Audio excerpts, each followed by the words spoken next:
What kind of mother would abandon her own daughter? On the streets of South Korea in 1993, a debt collector wearing an exaggerated gold necklace snatched a little girl from a mother. Just because the mother owed several thousand won in debt, they want the mother to take money in exchange for the child. And the debt collector Tushar didn't seem like a bad guy. When the little girl Chingy was taken to the car, Tushar bought her a delicious chicken burger, but the 9-year-old Chingy didn't seem to appreciate it. She just wanted to go back to her mother. When passing an intersection, Chingy got off the car and ran away.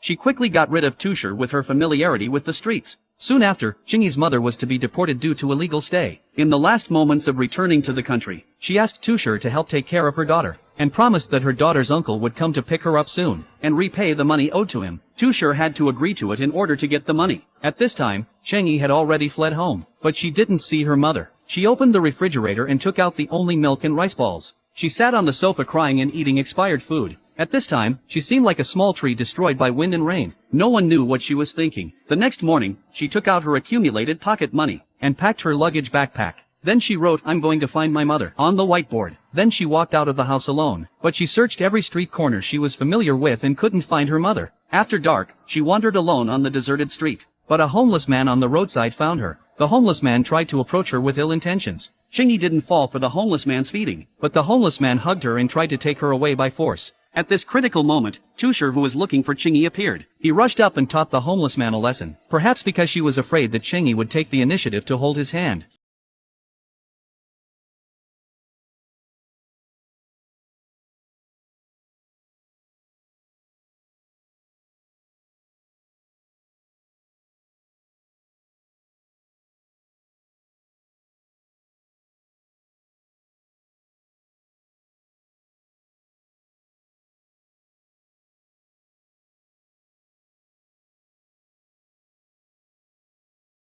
No matter how he explained, Chingy still cried heartbreakingly. On the way back, Chingy was still sobbing silently, but she found that this debt collector didn't seem to be a bad person. Perhaps a 9-year-old child's sense of right and wrong. The thought is so simple. While waiting for her uncle to pick her up, Chingy was well-behaved and sensible, helping Tushar and Zongpei clean up the room. Whenever she hears them coming home, she will be waiting for them at the door with a smile. Although Tushar didn't praise her in particular, he was still very touched. That day, Chingy's uncle called. After confirming the specific amount of the debt, they agreed on the time and place to pick up Chingy. After that, the time of separation was getting closer and closer. In the daily contact of the three people, they seemed to have formed a warm family. At this time, Tushar did not know that this little girl who was like a guarantee would become his lifelong bond.